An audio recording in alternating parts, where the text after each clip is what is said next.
ਕਿਹੜੀ currency open gold ਹੀ ਹੈ। ਹਾਂ ਜੀ, ਚਾਰਟ ਓਪਨ ਇਸ ਲਈ ਸਾਡੇ ਕੋਲ ਗੋਲਡ ਦਾ, ਠੀਕ ਹੈ।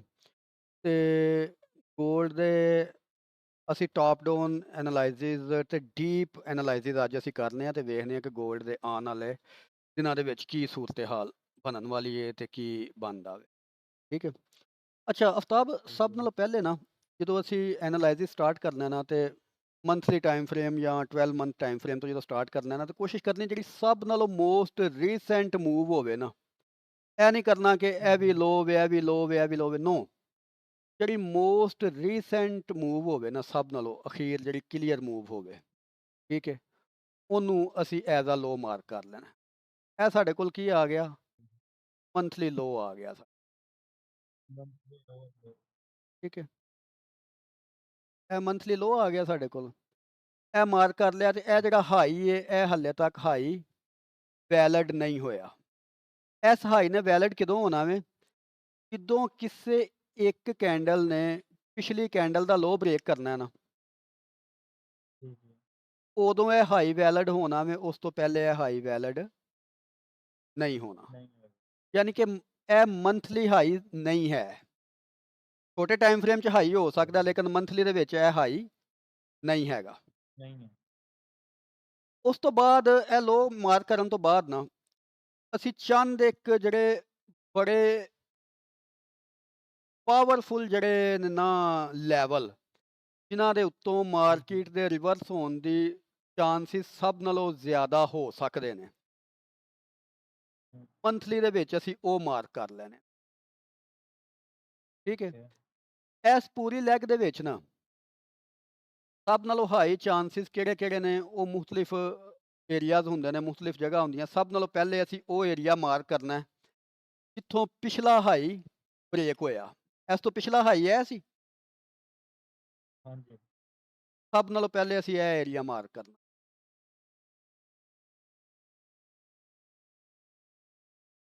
ਓਕੇ ਹੋ ਗਿਆ। ਇਹ ਏਰੀਆ ਅਸੀਂ ਮਾਰਕ ਕਰ ਲਿਆ ਮੰਥਲੀ ਦੇ ਵਿੱਚ। ਉਸ ਤੋਂ ਬਾਅਦ ਅਸੀਂ ਇਸ ਏਰੀਏ ਤੋਂ ਉੱਤੇ ਮਾਰਕ ਕਰਨਾ ਵੇ fair value gap. Fair value gap ਕੀ ਹੁੰਦੇ ਨੇ? ਫੇਅਰ ਵੈਲਿਊ ਗੈਪ ਹੁੰਦੇ ਨੇ, ਇਹ 3 ਕੈਂਡਲਾਂ ਬਣੀਆਂ ਨੇ। 1 2 3 ਕੈਂਡਲਾਂ ਬਣੀਆਂ। ਇਹ ਕੈਂਡਲ ਇੱਥੇ ਕਲੋਜ਼ ਹੋਈ ਹੈ ਤੇ ਇਹ ਕੈਂਡਲ ਇੱਥੇ ਕਲੋਜ਼ ਹੋਈ। ਇਹਨਾਂ ਦੋਵਾਂ ਦੇ ਦਰਮਿਆਨ ਜਿਹੜੀ ਖਾਲੀ ਜਗ੍ਹਾ ਹੈ ਨਾ, ਇਸ ਖਾਲੀ ਜਗ੍ਹਾ ਨੂੰ ਫੇਅਰ ਵੈਲਿਊ ਗੈਪ ਆਖੀਦਾ। ਇਹ ਅਸੀਂ ਮਾਰਕ ਕਰ ਲਿਆ ਮੰਥਲੀ ਫੇਅਰ ਵੈਲਿਊ ਗੈਪ।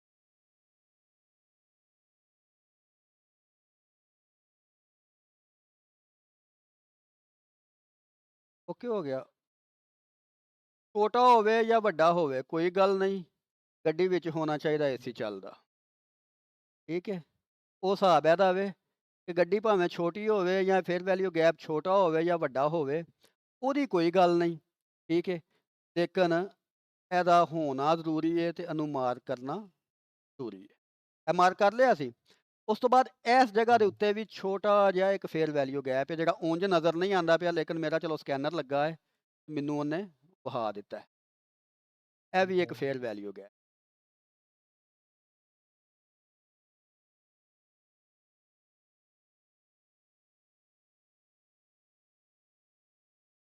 ਇਹ ਮੰਥਲੀ ਟਾਈਮ ਫਰੇਮ ਮੰਗਦੇ।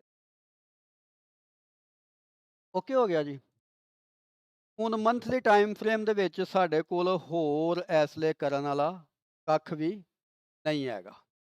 ਮੰਥਲੀ ਦੇ ਜਿਹੜੇ ਇੰਪੋਰਟੈਂਟ ਪੁਆਇੰਟ ਆਫ ਇੰਟਰਸਟ ਸਨ ਉਹ ਅਸੀਂ ਮਾਰਕ ਕਰ ਲਏ ਨੇ, ਤੇ ਇਹ ਲੋ ਅਸੀਂ ਮਾਰਕ ਕਰ ਲਿਆ, ਤੇ ਹਾਈ ਹੱਲੇ ਬਣਿਆ ਕੋਈ ਨਹੀਂ। ਉਸ ਤੋਂ ਬਾਅਦ ਆ ਗਏ ਅਸੀਂ ਵੀਕਲੀ ਟਾਈਮ ਫਰੇਮ ਦੇ ਵਿੱਚ।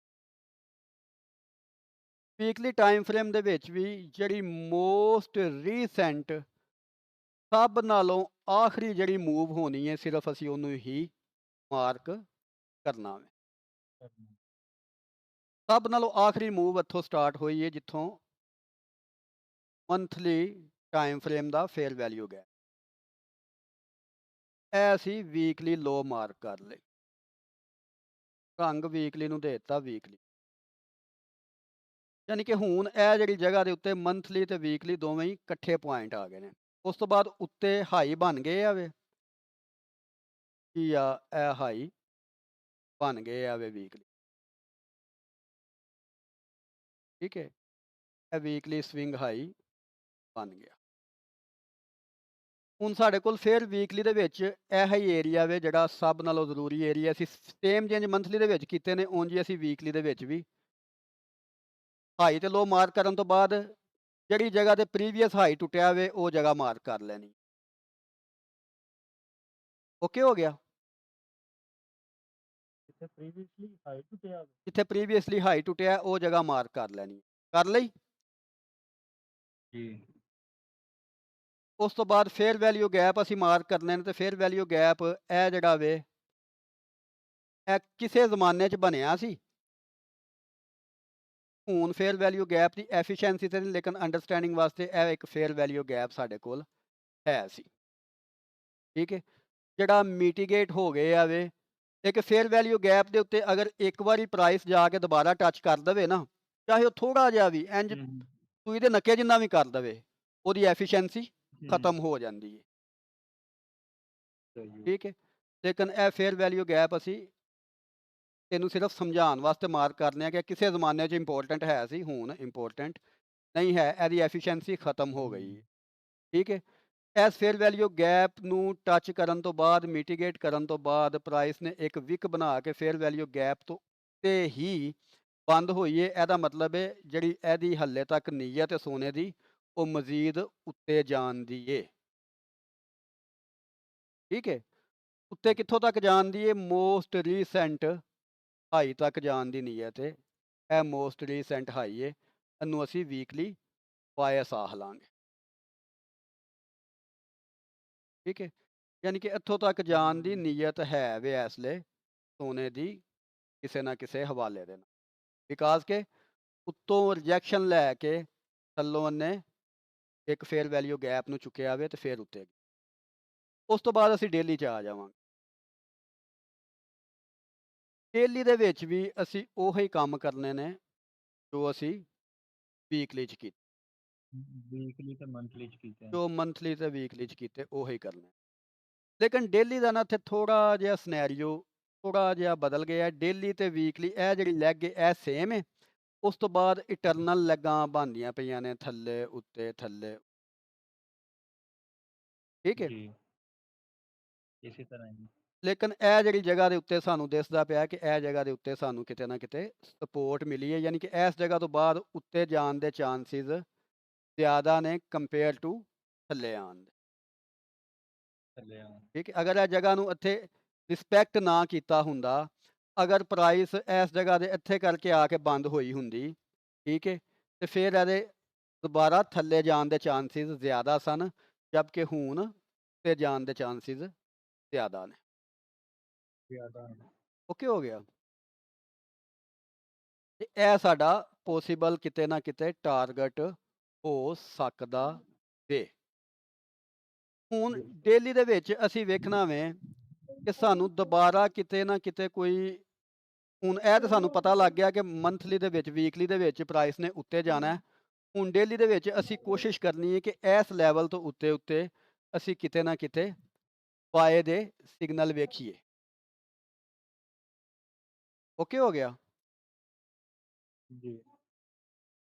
ਹੁਣ ਡੇਲੀ ਦੇ ਵਿੱਚ ਅਸੀਂ ਸਭ ਨਾਲੋਂ ਜਿਹੜੀ ਲਾਸਟ ਸਵਿੰਗ ਸਾਨੂੰ ਮਿਲਦੀ ਪਈ ਏ, ਇਹ ਹਾਈ ਮਿਲਦਾ ਪਿਆ ਤੇ ਇਹ ਲੋ ਮਿਲਦਾ ਪਿਆ। ਲੋ ਮਿਲਦਾ ਪਿਆ।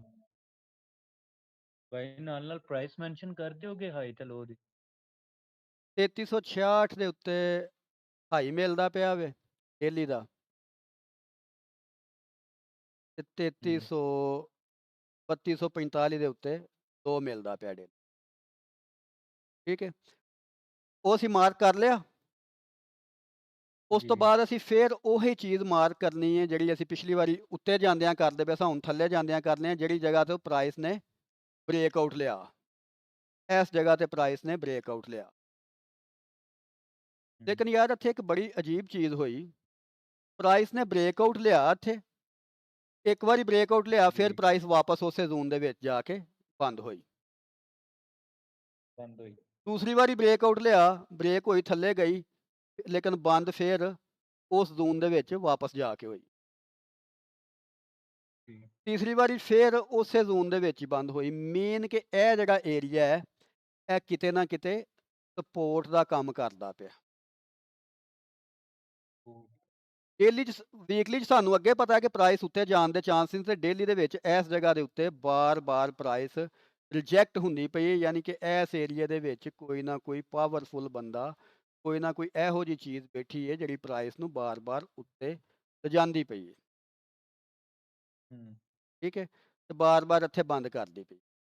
ਇਸ ਜਗ੍ਹਾ ਦੇ ਉੱਤੇ ਬਾਰ-ਬਾਰ ਹੂੰ, ਪ੍ਰਾਈਸ ਨੂੰ ਬੰਦ ਕਰਦੀ ਪਈ ਹੈ ਚੀਜ਼ ਕੋਈ। ਕੋਈ ਵੱਡੀ ਤਾਕਤ, ਕੋਈ ਇੰਸਟੀਟਿਊਸ਼ਨ, ਕੋਈ ਵੱਡਾ ਅਦਾਰਾ ਜਾਂ ਜਿਹੜੀ ਬੰਦੇ ਨੂੰ ਪ੍ਰਾਈਸ ਨੂੰ ਥੱਲੇ ਨਹੀਂ ਲਿਆਉਣਾ ਚਾਹੁੰਦੇ, ਉਹ ਇੱਥੇ ਕਰਦੇ ਪਏ ਨੇ ਚਨਾਚਾ। ਡੇਲੀ ਸਾਡਾ ਇਹ ਹੋ ਗਿਆ ਕਿ ਪ੍ਰਾਈਸ ਇੱਥੋਂ ਤੇ ਜਾ ਸਕਦੀ ਏ। ਅਗਰ ਅਸੀਂ ਛੋਟੇ ਟਾਈਮ ਫਰੇਮ ਤੇ ਟਰੇਡ ਕਰਨੇ ਆ, ਡੇਲੀ ਟਾਈਮ ਫਰੇਮ ਤੇ ਅਸੀਂ ਵੇਖਦੇ ਆ, ਤੇ ਸਾਡਾ ਟਾਰਗੇਟ ਮੋਸਟ ਰੀਸੈਂਟ ਜਿਹੜੀ ਕੈਂਡਲ ਹੋਏਗੀ, ਜਿਹਨੇ ਜਿਹੜੀ ਕੈਂਡਲ ਨੇ ਪਿਛਲੀ ਕੈਂਡਲ ਦਾ ਲੋਅ ਤੋੜਿਆ ਹੋਏਗਾ, ਜਿਹੜੀ ਮੈਂ ਤੁਹਾਨੂੰ ਸਟਾਰਟਿੰਗ ਤੋਂ ਦੱਸਿਆ ਸੀ ਸਵਿੰਗ ਕਿੰਜ ਬਣਦੀ ਏ। ਇਸ ਕੈਂਡਲ ਨੇ ਪਿਛਲੀ ਕੈਂਡਲ ਦਾ ਲੋਅ ਤੋੜਿਆ ਵੇ, ਉਸ ਤੋਂ ਬਾਅਦ ਥੱਲੇ ਲੋਅ ਬਣਾਇਆ, ਤੇ ਇਹ ਜਿਹੜੀ ਹੂੰ, ਮੋਸਟ ਰੀਸੈਂਟ ਸਵਿੰਗ ਹਾਈ ਦੀ ਸਾਡੇ ਕੋਲ ਏਰੀਆ ਆ ਗਿਆ 3331 ਦਾ। 3331 ਯਾਨੀ ਕਿ ਅਗਰ ਅਸੀਂ ਬੜੇ ਛੋਟੇ ਲੈਵਲ ਤੇ ਟਰੇਡ ਕਰੀਏ ਤੇ 3331 ਤੱਕ ਦਾ ਟਾਰਗੇਟ ਅਸੀਂ ਰੱਖ ਕੇ ਟਰੇਡ ਕਰ ਸਕਨੇ ਹਾਂ ਹੁਣ ਤੱਕ ਦੇ ਲੈਵਲ ਦੇ ਵਿੱਚ, ਕਿਉਂਕਿ ਜ਼ਿਆਦਾ ਚਾਂਸਿਸ, ਜ਼ਿਆਦਾ ਬਾਇਸ, ਜ਼ਿਆਦਾ ਜਿਹੜੇ ਇੰਡੀਕੇਸ਼ਨ ਨੇ, ਜ਼ਿਆਦਾ ਜਿਹੜੇ ਸਾਨੂੰ ਇਸ਼ਾਰੇ ਮਿਲਦੇ ਪਏ ਨੇ ਉਹ ਪ੍ਰਾਈਸ ਦੇ ਉੱਤੇ ਜਾਣ ਦੇ। ਫਰਾਈਡੇ ਵਾਲੇ ਦਿਨ ਵੀ ਸੇਮ ਇਸੇ ਤਰ੍ਹਾਂ ਹੋਇਆ, ਮਾਰਕੀਟ ਬਿਲਕੁਲ ਉੱਪਰ ਲੱਗ ਰਹੀ ਸੀ 3200 32 ਤੱਕ, 33 ਤੱਕ, ਲੇਕਿਨ ਮਾਰਕੀਟ 3307 ਤੱਕ ਜਾ ਕੇ ਵਾਪਸ 8971 ਦਾ ਲੋ ਲਾ ਕੇ ਫਿਰ ਵਾਪਸ ਆਪਣੇ ਪੁਆਇੰਟਾਂ ਤੇ ਆ ਗਏ। ਉਸ ਤੋਂ ਬਾਅਦ ਅਸੀਂ ਵੇਖਦੇ ਹਾਂ 4 ਆਵਰ ਦੇ ਵਿੱਚ। 4 ਆਵਰ ਦੀ ਟਾਈਮ ਫਰੇਮ ਦੇ ਵਿੱਚ ਅਗੇਨ ਅਸੀਂ ਸਭ ਨਾਲੋਂ ਜਿਹੜੀ ਲਾਸਟ ਸਵਿੰਗ ਹੈ ਉਹਨੂੰ ਹੀ ਲੈਣਾ ਵੇ। ਉਸ ਸਵਿੰਗ ਦਾ ਅਸੀਂ ਕੀ ਹੂੰ, ਵੇਖਿਆ ਵੇ ਕਿ ਉਹ ਸਵਿੰਗ ਇੱਥੋਂ ਤੱਕ ਉੱਤੇ ਗਈ ਏ। ਇਹ ਜਿਹੜੀ ਲਾਸਟ ਸਵਿੰਗ ਹੈ, ਇਹ ਲੋ ਵੇ ਤੇ ਇਹ ਹਾਈ ਹੈ। ਇਹ ਹਾਈ ਹੈ। ਪ੍ਰਾਈਸ ਉੱਤੇ ਗਈ ਏ, ਇਸ ਜਗ੍ਹਾ ਤੇ ਜਾ ਕੇ ਸਸਟੇਨ ਨਹੀਂ ਕਰ ਸਕੀ, ਠੀਕ ਹੈ?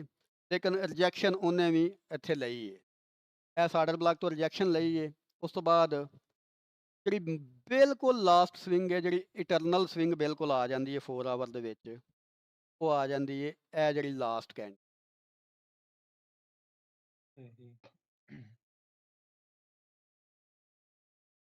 ਲਾਸਟ ਕੈਂਡਲ ਦੇ ਜਿਹੜੇ ਬਾਇਸ ਨੇ 4 ਆਵਰ ਦੇ ਵਿੱਚ ਉਹ ਸੈਲ ਦੇ ਨੇ। ਡੇਲੀ, ਵੀਕਲੀ ਬੁਲਸ਼ ਹੈ, ਡੇਲੀ ਬੁਲਸ਼ ਹੈ, ਵੀਕਲੀ ਬੁਲਿਸ਼ ਹੈ। ਡੇਲੀ ਬੁਲਸ਼ ਹੈ, ਲੇਕਿਨ 4 ਆਵਰ ਲਈ ਸਾਨੂੰ ਕਲੀਅਰ ਸਿਗਨਲ ਨਹੀਂ ਦਿੰਦਾ ਪਿਆ। 4 ਆਵਰ ਲਈ ਸਾਨੂੰ ਹੱਲੇ ਕਲੀਅਰ ਸਿਗਨਲ ਨਹੀਂ ਦਿੰਦਾ ਪਿਆ। ਅਗਰ ਤੇ ਇਹਦੇ ਵਿੱਚ ਅਸੀਂ ਟ੍ਰੈਂਡ ਦੇ ਨਾਲ ਚੱਲਣਾ ਹੈ, ਅਸੀਂ ਸੇਫ ਸਾਈਡ ਚੱਲਣਾ ਹੈ, ਤੇ ਸਾਨੂੰ ਇਹਦੇ ਵਿੱਚ ਉਨੀ ਦੇਰ ਤੱਕ ਟਰੇਡ ਨਹੀਂ ਕਰਨੀ ਚਾਹੀਦੀ ਜਿੰਨੀ ਦੇਰ ਤੱਕ ਸਾਨੂੰ ਇਹ ਕਲੀਅਰ ਬਾਏ ਦਾ ਸਿਗਨਲ ਨਹੀਂ ਦਿੰਦਾ। ਨਹੀਂ ਮਿਲ ਰਿਹਾ। ਬਾਏ ਦਾ ਸਿਗਨਲ ਹੈ ਸਾਨੂੰ ਕਿੱਥੇ ਆ ਕੇ ਦੇਗਾ? ਬਾਏ ਦਾ ਸਿਗਨਲ ਹੈ ਸਾਨੂੰ ਦਿੰਦਾ ਵੇ ਅਗਰ ਇਹ ਵਾਲਾ 3308 ਦਾ ਏਰੀਆ ਕ੍ਰਾਸ ਕਰਕੇ ਉੱਤੇ ਕਲੋਜ਼ਿੰਗ ਦਿੰਦਾ ਵੇ, ਦੈਨ ਸਾਨੂੰ ਇਹ ਬਾਏ ਦਾ ਸਿਗਨਲ ਦਿੰਦਾ ਵੇ। ਜਾਂ ਇਹ ਬਾਏ ਦਾ ਸਿਗਨਲ ਸਾਨੂੰ ਦਿੰਦਾ 3270 ਦੇ ਇਹਦੇ ਥੱਲੇ ਜਾ ਕੇ ਫਿਰ ਦੁਬਾਰਾ 3270 ਦੇ ਲੈਵਲ ਦੇ ਵਿੱਚ ਕਲੋਜ਼ਿੰਗ ਦਿੰਦਾ ਹੈ, ਫਿਰ ਵੀ ਅਸੀਂ ਬਾਏ ਦਾ ਸਿਗਨਲ ਵੇਖਾਂਗੇ। ਇਹਨਾਂ ਦੋ ਸੂਰਤਾਂ ਦੇ ਵਿੱਚ ਅਸੀਂ ਬਾਏ ਦਾ ਸਿਗਨਲ ਵੇਖਾਂਗੇ। ਅਦਰਵਾਈਜ਼ ਅਸੀਂ ਜਿੰਨੀ ਦੇਰ ਜਾਂ ਸੋਨਾ 3308 ਤੋਂ ਉੱਤੇ ਨਹੀਂ ਜਾਂਦਾ ਜਾਂ ਹੂੰ, 3271 ਤੋਂ ਥੱਲੇ ਨਹੀਂ ਜਾਂਦਾ, ਅਸੀਂ ਕੋਈ ਵੀ ਥੱਲੇ ਨਹੀਂ ਜਾਂਦਾ। ਫੈਸਲਾ ਨਹੀਂ ਲਵਾਂਗੇ। ਨਹੀਂ। ਅਗਰ ਇਹ 3271 ਤੋਂ ਥੱਲੇ ਜਾਂਦਾ ਵੇ ਇੱਕ ਵਾਰੀ, ਤੇ ਇਹ ਹੂੰ, ਬੜੀ ਸਪੀਡ ਦੇ ਨਾਲ ਥੱਲੇ ਜਾਏਗਾ। ਅਗਰ ਇਹ ਉੱਤੇ ਜਾਂਦਾ ਵੇ ਤੇ ਇਹ ਬੜੀ ਸਪੀਡ ਦੇ ਨਾਲ ਇੱਥੋਂ ਪਹਿਲਾ ਜਿਹੜਾ ਇਹਦਾ ਟਾਰਗੇਟ ਹੋਏਗਾ 3308 ਦੇ ਉੱਤੋਂ ਅਗਰ ਅਸੀਂ ਬਾਏ ਕਰਨੇ ਆ ਤਾਂ ਸਾਡਾ ਜਿਹੜਾ ਪਹਿਲਾ ਟਾਰਗੇਟ ਹੋਏ 3323 ਦਾ ਟਾਰਗੇਟ ਹੋਏ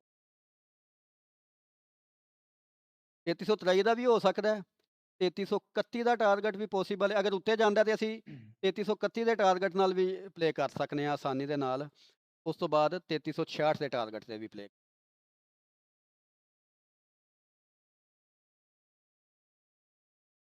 ਓਕੇ ਹੋ ਗਿਆ 골ਡ ਦਾ 4 ਆਵਰ ਟਾਈਮ ਫਰੇਮ ਦੇ ਵਿੱਚ ਇਹ ਦੋ ਏਰੀਏ ਨੇ 3308 3370 3370 ਦੇ ਉੱਤੇ ਜਾ ਕੇ ਅਗਰ ਪ੍ਰਾਈਸ ਇਸ ਤਰ੍ਹਾਂ ਦਾ ਕੋਈ ਰਿਐਕਟ ਕਰਦੀ ਹੈ ਤੇ then by otherwise ignore it